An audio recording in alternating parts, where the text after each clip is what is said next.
नमस्कार दोस्तों, स्वागत है आपका एग्ज़ाम वॉरियर के यूट्यूब चैनल पर।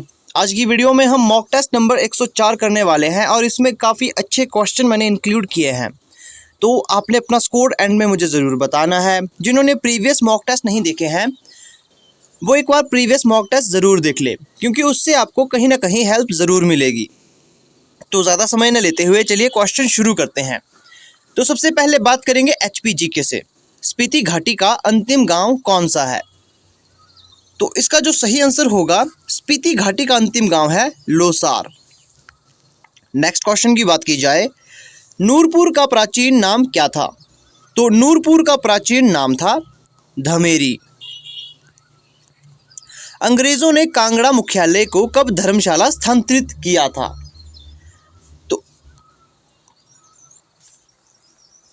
तो इसका सही आंसर होगा 1855 में। 1966 में हिमाचल प्रदेश में विलय से पूर्व ऊना क्षेत्र किस जिले का भाग था? तो इसका जो सही आंसर होगा वो होगा ये होशियारपुर का भाग था।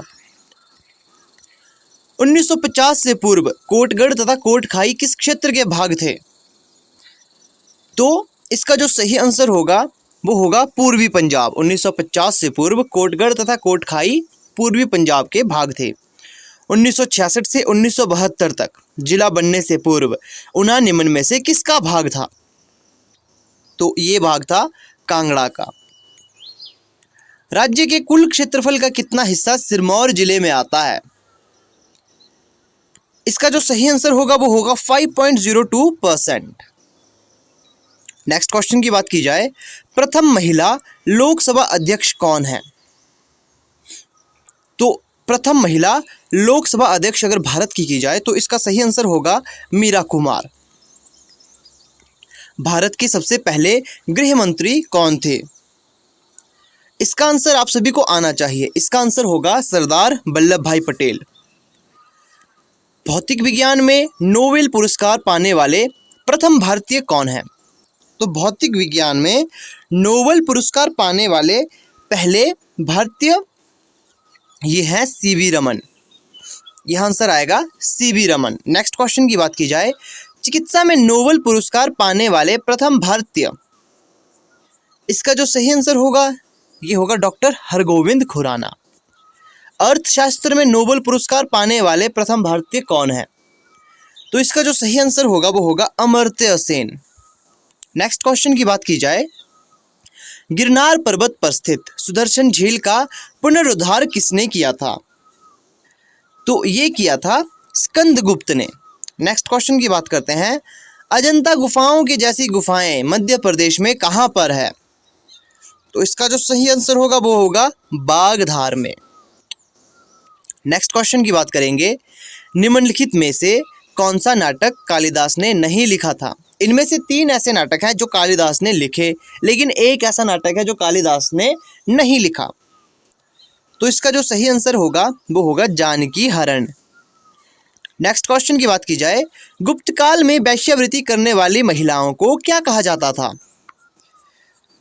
इसका जो सही आंसर होगा वो होगा ऑप्शन सी, गणिका।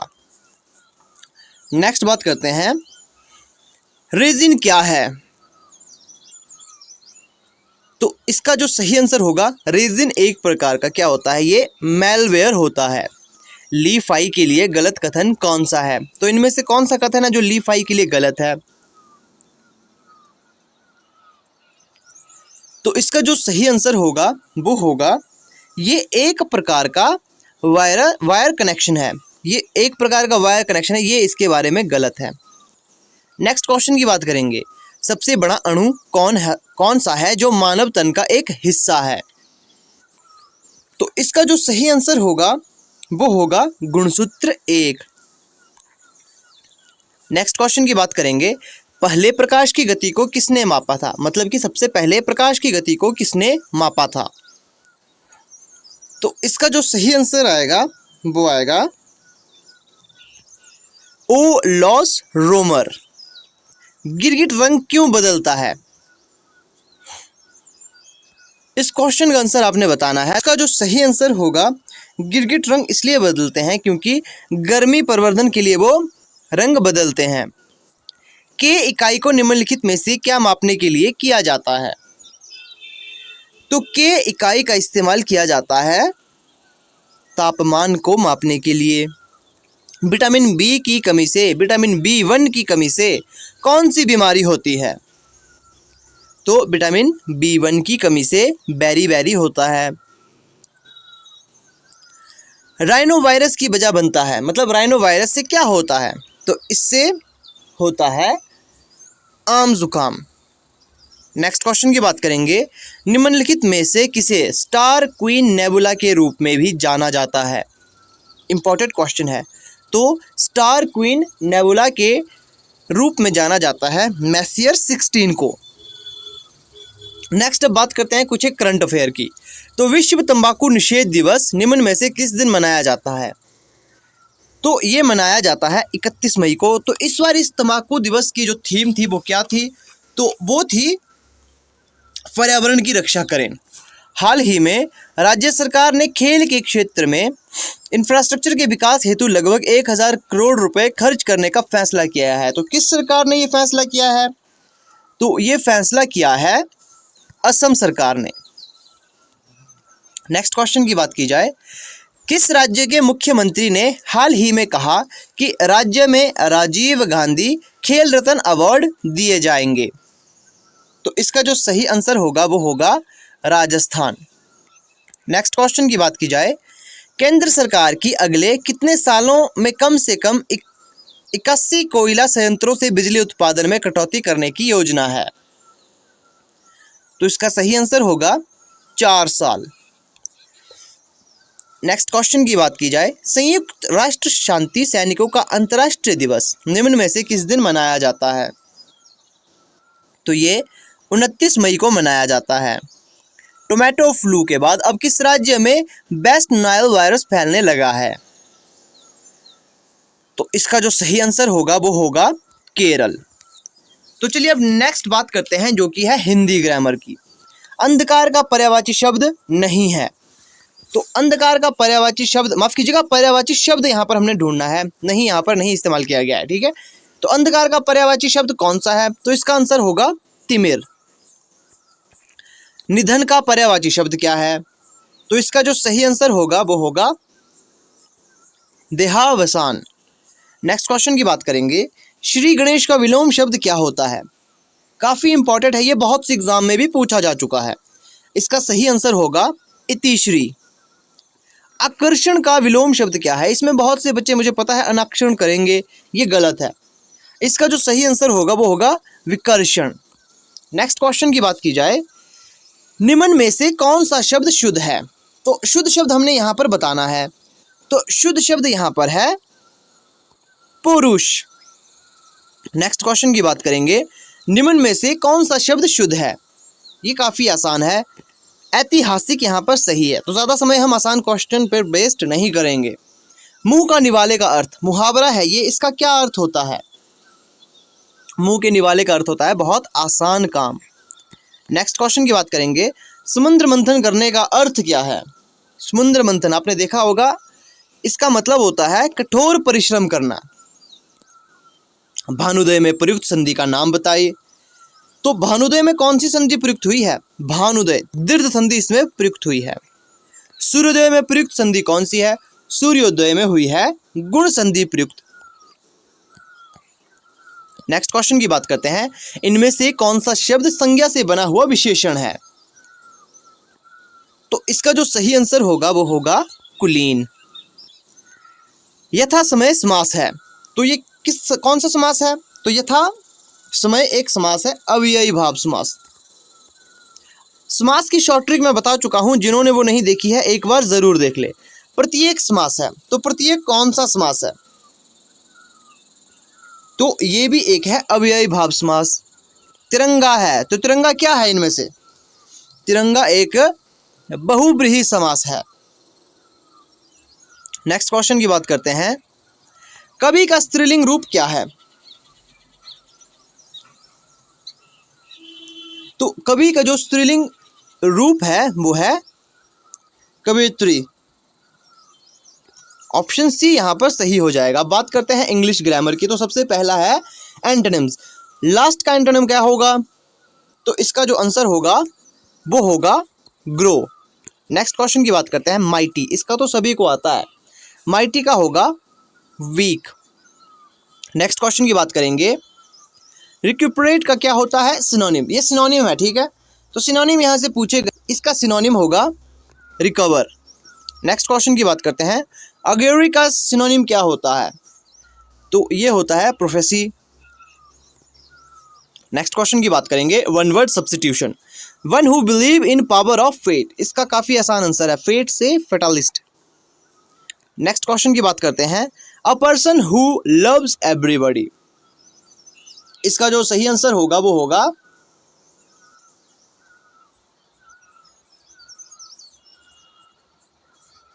Option C, altruistic. Next question की बात करते हैं, इसमें आपने करेक्शन बतानी है या फिर आपने सेंटेंस सही करना है। The father as well as the son were mysteriously missing from the house, यहाँ पर गलत कौन सा पार्ट है ये आपने मुझे बताना है। तो इसमें जो गलत है वो ऑप्शन बी गलत है। गलत क्यों है? क्योंकि यहाँ पर बर की जगह पर वाज आएगा। नेक्स्ट क्वेश्चन की बात करते हैं, every man woman and child is now aware of the terrible consequences of habit of smoking, तो यहाँ पर गलत क्या है? मैं यहाँ पर आपको बता दूं, जो पार्ट यहाँ पर गलत होगा वो हैबिट ऑफ स्मोकिंग, ये गलत होगा। ये गलत क्यों होगा? क्योंकि यहाँ पर आएगा दी हैबिट, द लगेगा यहाँ पर। नेक्स्ट क्वेश्चन की बात करते हैं, find the correct spelled word, तो करेक्ट स्पेल्ड यहाँ पर आपने बताना है। तो एग्लोमरेशन, इसको किस प्रकार से लिखा जाएगा? ऑप्शन ए यहाँ पर ठीक हो जाएगा। नेक्स्ट क्वेश्चन की अगर बात करते हैं तो यहाँ पर एग्रेंडाइज यहाँ पर इस प्रकार से लिखा जाएगा। नेक्स्ट क्वेश्चन की बात करेंगे, fill in the blanks, she blank her husband for 15 minutes, तो इसका यहाँ पर क्या आंसर आएगा? तो यहाँ पर आंसर आएगा she has been beating her husband for 15 minutes. Next question की बात करते हैं, the English blank the English, तो द इंग्लिश स्पीक इंग्लिश, यहाँ पर ये आंसर आएगा इसका। नेक्स्ट क्वेश्चन की बात करेंगे, the rain comes blank the clouds, the rain come from the clouds, the ship blank Robinson arrived on the island, the ship having been broken, यहाँ पर आएगा। नेक्स्ट क्वेश्चन की बात करते हैं, द स्टार ब्लैंक काउंटेड, तो the stars can't be मतलब can not be counted. ये हमारा इंग्लिश सेक्शन हो चुका। तो चलिए अब बात करते हैं मैथ और रीजनिंग सेक्शन की। देखिए मैं थोड़ी सी स्पीड यहाँ पर ज़्यादा रख रहा हूँ क्योंकि आपके पास समय आजकल बहुत कम है, क्योंकि आपको अपनी तैयारी भी करनी होती है, साथ ही साथ आप मॉक टेस्ट भी दे रहे हो, तो इसीलिए कुछ चीज़ें मैं काफ़ी जल्दी करवा रहा हूँ। तो चलिए बात करते हैं सबसे पहले क्वेश्चन की, जो कि है नंबर सीरीज़ का। अब मैं आपसे हर बार ये नहीं कहूँगा, जब भी कोई नया क्वेश्चन आएगा आपने वीडियो पॉज करनी है और खुद से ट्राई करना है क्वेश्चन को सॉल्व करने का। तो सबसे पहला क्वेश्चन है हमारे पास। तो यहाँ पर क्या है कि हमेशा मैं कहता हूँ नंबर सीरीज़ में आपने देखना है गैप कितना है, शुरुआत कहाँ से हुई और एंड कहाँ पर हो रहा है। तो आप देख सकते हो यहाँ पर गैप काफ़ी कम है, मतलब ये काफ़ी धीरे धीरे बढ़ रही है, इसका मतलब कुछ इसमें प्लस हुआ है। तो 34 से हमने 45 बनाना है। इसे कैसे बनाया जा सकता है? पहला तरीका है +11 करके, और यही सीक्वेंस यहाँ पर मैच हो रहा है कि यहाँ पर हर जगह +11 हुआ है, तो 78 यहाँ पर आंसर आएगा। नेक्स्ट क्वेश्चन, ये भी काफ़ी इजी है। देखो नंबर सीरीज मैंने इजी लिया है, लेकिन कुछ एक क्वेश्चन मैंने इसमें टफ भी लिए हैं। यहाँ पर आप देखोगे इसमें 2 सीरीज इंक्लूड हुई है, 2 सीरीज को रिप्रेजेंट किया गया है एक साथ। शुरू वाली में 3 से 6, माफ़ कीजिएगा 3 से 7, 7 से 11, दूसरी वाली में 206 और 6 से 4 और ऐड होगा तो 10, क्योंकि यहाँ पर 4 ऐड हो रहा है लेकिन सीरीज 2 दी गई है। नेक्स्ट क्वेश्चन की बात करेंगे, सिंपल इंटरेस्ट। काफ़ी इजी क्वेश्चन है, अगर आपको ये नहीं आता है तो आपको और ज़्यादा मेहनत करने की ज़रूरत है। सिंपल सा यहाँ पर फॉर्मूला लगेगा कि सबसे पहले P हमारे पास कितना है, गुणा करेंगे इसको वर्ष जितना दिया गया है इंटू 8.5/100। तो इसे सॉल्व आप खुद करना। तो सॉल्व करके जो आपका आंसर आना चाहिए वो आएगा 1764.60। नेक्स्ट क्वेश्चन की बात करेंगे, यदि कोई बच्चा 16 रुपये में 9 संतरा खरीद कर 20 रुपये में 11 के हिसाब से उसे बेच देता है, तो उसे कितने प्रतिशत लाभ या हानि हुआ? तो आप यहाँ पर एक चीज़ नोटिस करिए, उसने क्या किया, उसने 16 रुपये में मतलब 9 संतरे उसने 16 रुपये में खरीदे और वहीं पर उसने 11 संतरों को 20 रुपये के हिसाब से बेचा। तो इसका जो फॉर्मूला बनता है वो बनता है इस प्रकार से कि 9 गुणा 20 माइनस 11 गुणा 16 बटा में क्या आएगा, बटा में आएगा यहाँ पर 11 गुणा 16 गुणा 100। तो इसे जब आप सॉल्व करोगे तो यहाँ पर आपके पास आएगा 180 माइनस 176 अपॉन 11 गुणा 16 गुणा 100। तो जब आप इसे टोटल सॉल्व करोगे तो आपके पास आंसर जो आना चाहिए वो आएगा 25/11। तो ये एक पॉजिटिव संख्या आई हुई है। तो इसका मतलब ये परसेंटेज का यहाँ पर है ना, 25/11 परसेंटेज का क्या हुआ है, लाभ हुआ है। अगर ये माइनस में आता तो ये हानि होता। नेक्स्ट क्वेश्चन की बात करते हैं। 1 रुपये में 30 संतरे खरीदे जाएं तो 25% मुनाफा कमाने के लिए 1 रुपये में कितने संतरे बेचे जाने चाहिए। अब जिस बच्चे को बेसिक आता है ना, वो उसे आसानी से इसे कर लेगा, लेकिन करने का तरीका आना चाहिए। यहाँ पर देखो बात क्या कही है कि 30 संतरों को हमने कितने में बेचें, 30 संतरों में से कितने ऐसे संतरे बेचें कि हमें होना चाहिए 25% का लाभ। तो लाभ के लिए क्या किया जाता है, आपने जो प्रॉफिट एंड लॉस में जो सिंपल आपके फॉर्मूले होते हैं, अगर आपको वो याद होंगे तो यहाँ पर आपने करना है 30 गुणा 100 बटा में 100 जमा कितने का प्रॉफिट चाहिए, 25 का प्रॉफिट चाहिए। तो 30 गुणा 100 बटा 125। तो ये हमारा यहाँ पर आंसर आएगा। इसे जब आप काटोगे तो ये जाएगा 25 से 25 पंजे 125, 25 चौके 100, 5 के 30। तो 24 संतरे आपको बेचने होंगे 1 रुपये में, तो आपको मिलेगा 25% का लाभ। नेक्स्ट क्वेश्चन की बात करते हैं। अब देखिए, टाइम एंड वर्क में ज़रूरी नहीं कि हर बार आपसे यही पूछ लिया जाए कि अगर वो मिलकर काम करेंगे तो कितने दिन में कार्य खत्म होगा, अगर वो मिलकर काम करते हैं और एक व्यक्ति छोड़ देता है तो कितने दिन में कार्य समाप्त होगा। कई बार ऐसे क्वेश्चन भी आते हैं, तो हर एक क्वेश्चन मैं इंक्लूड करना चाहता हूँ ताकि कोई भी आपको ऐसा क्वेश्चन ना लगे एग्जाम में जो आपको लगे कि ये हमने किया नहीं है। आसानी से इसे कर सकते हैं। तो 36 दिन दिया यहाँ पर सुरेश का काम, लेकिन यहाँ पर अनुपात कितना दिया गया है, दोनों के काम का यहाँ पर अनुपात दिया गया है 2/3 को मैं 2 गुणा 3 लिख सकता हूँ, है ना। 2:3 को मैं 2/3 लिख सकता हूँ। तो इसे यहाँ पर हम डिवाइड करेंगे 12 से, तो गुणा होगा 2, तो 24 इसका यहाँ पर एफिशिएंसी निकल कर आई। काफ़ी इजी क्वेश्चन था। अब इस क्वेश्चन को इंक्लूड करने का एक और यहाँ पर मोटिव है। इस क्वेश्चन में आंसर काफ़ी ईजी है, लेकिन इसको करवाने का एक और उद्देश्य है, वो मैं आपको क्वेश्चन के अंत में बता दूंगा। देखो, सबसे पहले इस क्वेश्चन को सॉल्व करते हैं कि सुजान 200 मीटर उत्तर की ओर चला, तो 200 मीटर वो उत्तर की ओर चलता है, फिर वो बाएं मुड़ता है और आधा दूरी तय करता है पहले से, मतलब वो 100 मीटर चला यहाँ पर। अब वो क्या करता है कि पुनः बाएं मुड़ता है, तो बाएं का मतलब वो यहाँ मिलता है और 2/3 यात्रा पूरी करता है, मतलब वो यहाँ तक पहुँच जाता है।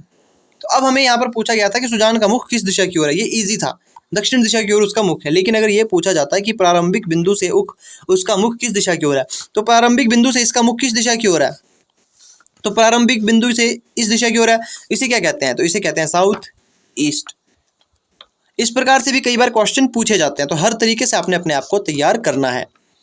अब यहाँ पर बात करेंगे कोडिंग डिकोडिंग की। किसी सांकेतिक भाषा में स्टेशन को URCRKMP लिखा जाता है, तो इसी भाषा में ब्रिंग को किस प्रकार लिखा जाएगा। काफ़ी इंटरेस्टिंग क्वेश्चन है। इसमें क्या हुआ है कि पहले +2 किया है, फिर -2 किया है, +2 किया है, -2 किया है। हर बार मैं कहता हूँ अल्फ़ाबेटिक कोडिंग डिकोडिंग में आपने क्या करना है, अल्फ़ाबेट के नंबर आपको याद होने चाहिए कि S कितने नंबर पर आता है, T कितने नंबर पर आता है, जैसे T 20वें नंबर पर आता है।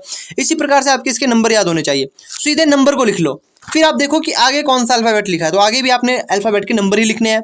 आसानी से आपको पता लग जाएगा यहाँ पर हुआ क्या है। तो यही आपका एक बेस्ट सोल्यूशन है। इसमें आगे यहाँ पर ब्रिंग को लिख लेते हैं, ये हम ब्रिंग को लिख लेंगे। तो पहले +2 हुआ है, तो इसका मतलब B में 2 जोड़ेंगे तो D आएगा, R में 2 माइनस करेंगे तो कितना आएगा, यहाँ पर आएगा R में अगर 2 माइनस करते हैं तो यहाँ पर P आएगा, ठीक है। यहाँ पर K आएगा, यहाँ पर L, यहाँ पर I, तो ये ऑप्शन यहाँ पर ठीक हो जाएगा। नेक्स्ट क्वेश्चन की बात करेंगे। ये क्वेश्चन का जवाब वही बच्चा दे पाएगा जिसको ताश के रूल पता है। अब ताश का बेसिक रूल मैं आपको बता दूं कि जो पार्टनर होते हैं वो एक दूसरे के आमने सामने बैठे होते हैं। जैसे मतलब अगर एक व्यक्ति यहाँ बैठा तो पार्टनर उसका या तो यहाँ बैठेगा, अगर पार्टनर यहाँ बैठा तो उसका पार्टनर इस ओर बैठेगा। ऐसे इकट्ठे नहीं बैठते, ये बेसिक सा रूल होता है। उसी प्रकार से यहाँ पर ये क्वेश्चन भी पूछा गया है कि ABCD ताश खेल रहे हैं, A B का साथी है, D का मुख उत्तर की ओर है। यदि A का मुख पश्चिम की ओर है तो दक्षिण की ओर किसका मुख है। अब देखिए यहाँ पर D का मुख उत्तर की ओर है, तो D का मुख है उत्तर की ओर, और यही कहा है कि A का मुख पश्चिम की ओर है, जो A है उसका मुख इस ओर है। तो इसका मतलब A का जो पार्टनर वो यहाँ पर आएगा, तो A का पार्टनर कौन है, A का पार्टनर B है। तो जो यहाँ दक्षिण की ओर देखेगा D का पार्टनर C, तो दक्षिण की ओर कौन देखेगा, C देखेगा। नेक्स्ट क्वेश्चन की बात करते हैं। एक कार 15 किलोमीटर घंटे की गति से 45 किलोमीटर की दूरी तय करती है। वह अगले 50 किलोमीटर की यात्रा 25 किलोमीटर घंटे की गति से और अंतिम 25 किलोमीटर की यात्रा 10 किलोमीटर घंटे से तय करती है। कार की औसत गति क्या है? जब भी ऐसा क्वेश्चन पूछ लिया जाएगा, इस क्वेश्चन को देखने के बाद आप इन क्वेश्चन में घबराएंगे नहीं।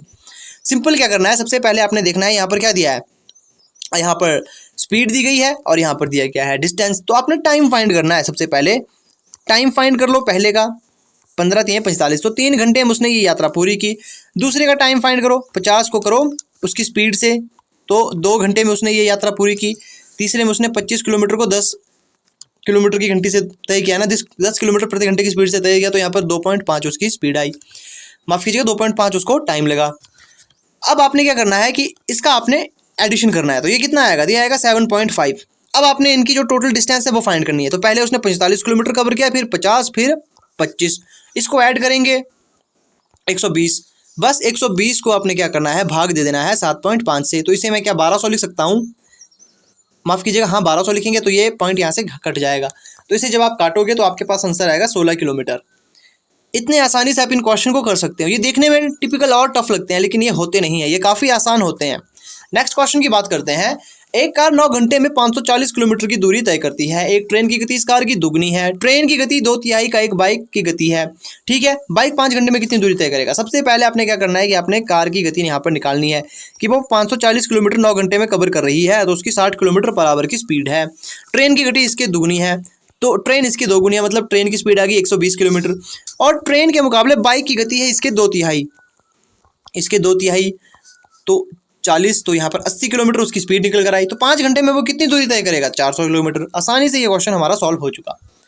ऐसे क्वेश्चन मैं जानबूझकर इंक्लूड करता हूँ क्योंकि एग्जाम में ऐसे क्वेश्चन 1 या 2 आते हैं, तो आपको लगभग 10 से 20 सेकंड में ये क्वेश्चन सॉल्व करने आने चाहिए। यहाँ से आपने टाइम बचाना है। जो इजी क्वेश्चन है ना, उनसे आपने टाइम बचाना सीखना है। तो यहाँ पर देखो इन क्वेश्चन को करते कैसे हैं।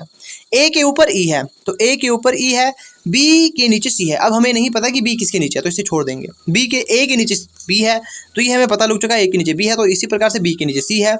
सी के ऊपर डी है, तो सी के ऊपर कहीं डी है, तो सबसे नीचे कौन है? सी, तो सी यहाँ पर आंसर आएगा।